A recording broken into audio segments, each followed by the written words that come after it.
Okay, organize the big moon. Ayaya Nando and make a good neck and dinner all my fans. And my boon at this month, Gadiluma. The cow openly cookable. They can end the 𝗊𝗶𝗃 when they have 𝗊𝗶𝗃. If you leave from my queen is no your born advice can name open because Okudenka Uku upon a maddening for no denka. Amana 𝗊𝗶𝗃 be fair dealing the whole Nigeria, dealing the whole world. Advice in the open be fair, but 𝗊𝗶𝗃 fuku against the mother. 𝗊𝗶𝗃 any level of woman be able. And be fair one mother because share the 𝗀𝗃. 𝗀𝗂𝗵𝗍 if you na 𝗀𝗂𝗋 agwagia ka emegie ogadege mma apụtakwa ma ana m agwakwa unu na-ekwukwe n'ofu okwu na ndị be anyị na-atụ n'ilu sị na ịkpụta ọnwa ọgaala ka ogbubie mma anyị na-ekwukwe na anyị ga na-esumodi ya na-aga mana site na m na-agwụ na ọ dị taịm mpụta na onye alụmanị nwere ụgwọ ọrụ izolitin na-agwụ na onye ajọ ife nwere ụgwọ ọrụ anyị ka bụkwa ya ụdị anyị bụ mbụ anyị na-esumodokwu ya na-aga and ana m agwakwa unu so biko ọ bụ na-ejele m ozi agwụ unu nke bụ eziokwu ana m esumodosi ike wee na-ayị unu ayịyọ na-agwa ndị my fans si na o nwere upgrade ife anyị ga-ewepụta upgrade anyị ga-eme anyị ga-ewepụta bụkwanụ ndị niile mụ na fa dị na mma ndị ma aka ọrụ m ndị ma na nkwu na m na-eme ndị ma na nsumodo na ọ na-ele upgrade a ka anyị ga-ewepụta very soon mana onye ọbụla chedo ntị ya share this video my friends share this video upgrade anyị chọrọ ime m ga-enyekwu ya free giveaway ka ndị mmadụ test ya m ga-ejikwu ya nyere ndị mmadụ aka m ga-ejikwu ya business ndị mmadụ aga m ga-ejikwu ya ndị a na-emela ọgụ emelive ọgụ m ga-ejikwu ya ndị na-azụ ngwongwo wele move fastly upgrade a nnachi wepụta m eloten last time ago na mụ gwa unu sinu maka ife pool and other thing agwa m unu ya maka ihe pool and other thing that one ga-abịakwa mana after this upgrade nchọ iwepụta after this thing nchọ iwepụta nchi ime upgrade nchi iwepụta nchọ iji wee nyere ndị mmadụ aka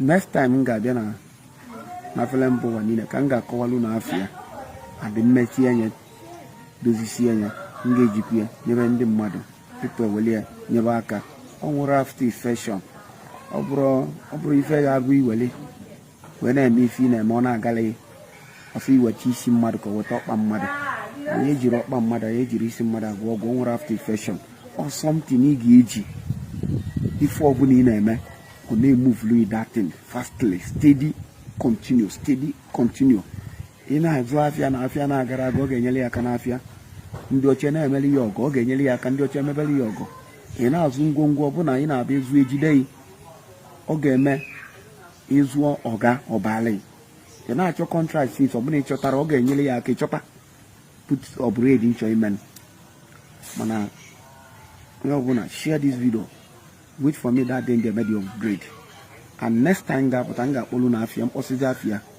gwa unu ka ị ga-esi mie gwa unu ka ị ga-esi shie ya gwa unu ndị ga-enye free ọ dịka many people bụ ndị my fans and ndị na-alụrụ ọrụ ma aka ọrụ m ya normally ka ọ dị ifufe na-adị n'igwe ka ị ka isi ya ga-esi dị ara ga-emekwe si nke ka ife ga-eme ka ife na-eme gaba agaba and ịmago na ewepụta ya o so n'ife nji chọọ because abụ m onye ife ndị mmadụ na-asụ ụsọ abụ m somebody ọganiru mmadụ na-asụ ụsọ abụ m somebody ga-abụ mme ife mmadụ atị n'igwe na ife amme na ọlụlụ ọlụ kene m ekene na ya ekene mmadụ kene m n'aka iju m afọ than anything you give me iji wekwado dị ọlụ I prefer somebody bịa kene m ekene na ọlụ nlụlụ ya igwe na ọlụ ya lụrụ m n'ọ gara aga igwe daalụ ana m aprepare ya and also n'ife nji chọọ iwepụta this upgrade so that any care yelling the Maraka we meet here up where December babu of that.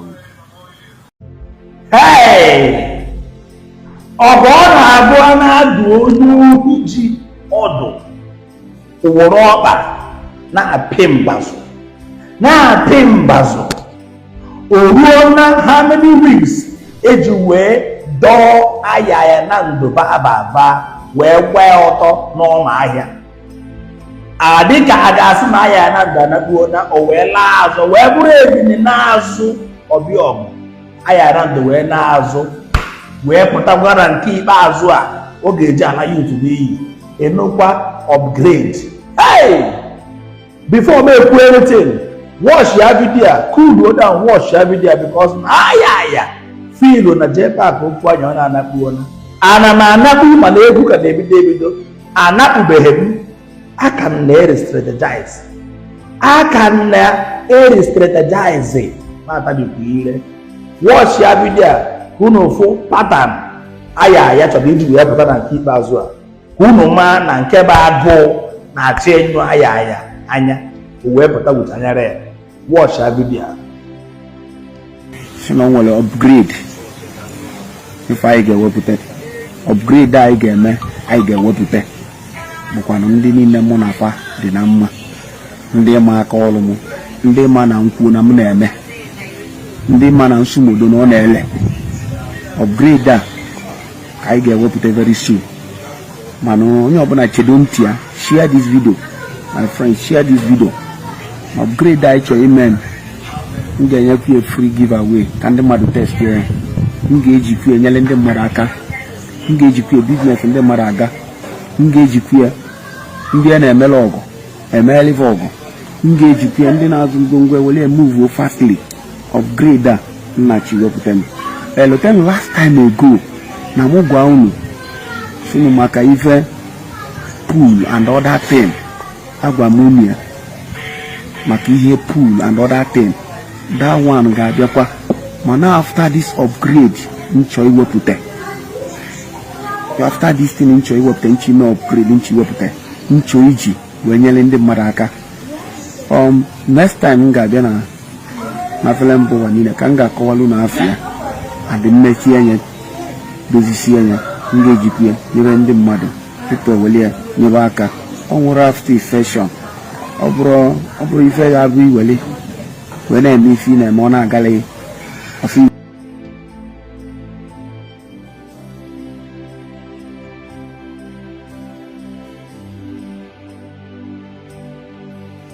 mmadụ ka weta ọkpa mmadụ anyị ejiri ọkpa mmadụ anyị ejiri isi mmadụ agwọ ọgwụ nwere after infection or something ị ga-eji ife ọbụla ị na-eme ka na-emove that thing fastly steady continue. Ị na-azụ afịa na afịa na-agara aga ọ ga-enyere ya aka n'afịa. Ndị oche na-emeli ya ọgọ ọ ga-enyere ya aka ndị oche emebeli ya ọgọ. Ị na-azụ ngwongwo ọbụna ị na-abịa ezu ejide yi ọ ga-eme ịzụọ ọga ọbalị. Ị na-achọ contract if ọbụna ị chọtara ọ ga-enyere ya aka ịchọta put upgrade nchọ imen. Mana onye ọbụla share this video which for me that day ga-eme the upgrade. And next time ga-apụta m ga-akpọlu na afịa mkpọsịzi afịa. Una apụgo the video. No, una watch the video. Ayaya o nwere ife nchọrọ ịgwa gị. Nna m ụdị nwa wuo. Gee ntị. Ị na-achọ ndị ị ga-atụ nga mana ọ bụghị ndị Igbo. I don't think na cross on airport before more immigration. Ka ịfụ the rates eji atụ ndị Igbo nga because of fake prophet, fake dibia, fake proclamation, fake amụma na-ebu ebu. Gaa airport, gaa immigration ka efu ka esi atụ ndị Igbo nga aghara because of gịnị na pastor m ose m gaa n'ụzọ gara otu isi anwụchekwa ya. Na dibia m ose m gaa na obiri m ngwongwo ose m gaa n'ụzọ gara otu isi anwụchekwa ya. Ị na ha agwa ndị Igbo na iya ha ebu ihe ọgwụ eji agafe airport eji ebu ngwongwo mana isi na ị nwere ego Ayaya ọ bụ na ị nwere ego ka ọ dị ego ọ na-asọ gị nsọ. Mana ibe na-ewu iwe ebe ndị Igbo nọ bụ some of ndị Igbo ọbụrụ na ndị Igbo some ndị eriri ndị Igbo ị ga na-epost nonsense ị na-epost ị na-afụ stupid paper na-ede right up keep up the good work you are doing well for what? For ịla ndị Igbo n'iyi. Even when a majority of people no China, no Malaysia, no Dubai, no South Africa, no Thailand, and then no Brazil, no Nanga, both are the result of fake prophecy and fake Biblia. Because Nasi had also Garaga. He brought this new format. But all the Diego Yaguana. Ayaya Nando, why not to give you $2,000, $3,000, $4,000, $5,000 as you claim you were ego? Where born in keys, born in cave, born in cave, born in cave, he passed on waffles in wine, where your war not have oh my god, manage to cheer, love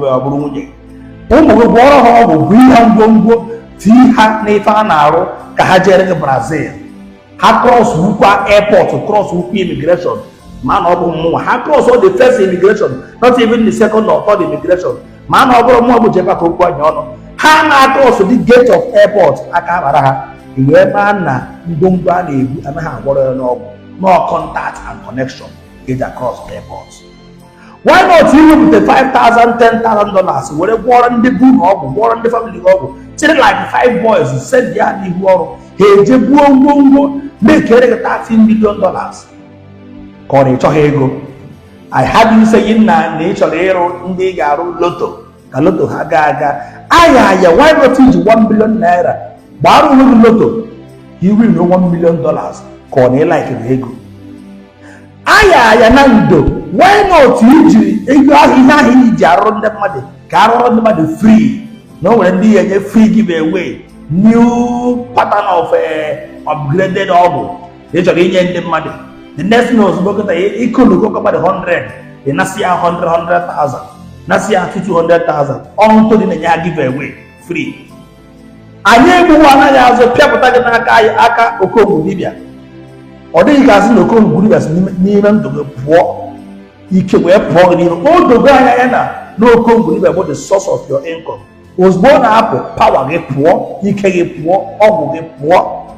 𝗀𝗵𝗿 get a no new format. More j pack my land big my seg aquara. Say what's the child so here pastor they may not one and can no with the war will not have other come around me 𝗀𝗵𝗿𝗀𝗀. I am being one over 1980. If it was a home, it had a less. He was the pastor more. He went all go. Ayaya Nando. He had almost scam, 419, fraud. You couldn't be wayo. And they didn't keep up the good one. Some fools and they share video. Always need a baby. Most of them they were all able today. They have no hunter because nobody want to expose you.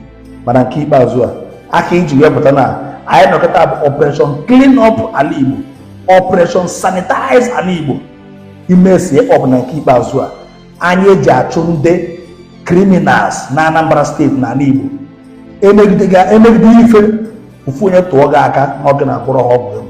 That is the end of your life. Ayaya Nando, be warned. Mene take 𝗃%. Be warned and keep as well.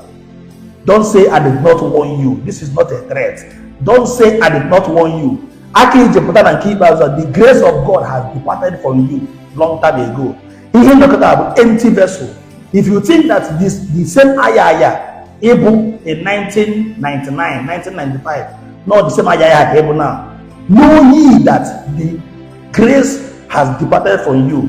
Any move you make in Anambra State now to destroy the life of Igbo youth, you will face the consequence, and that will be without remedy. I just want to make common sense. To Sarabozia, come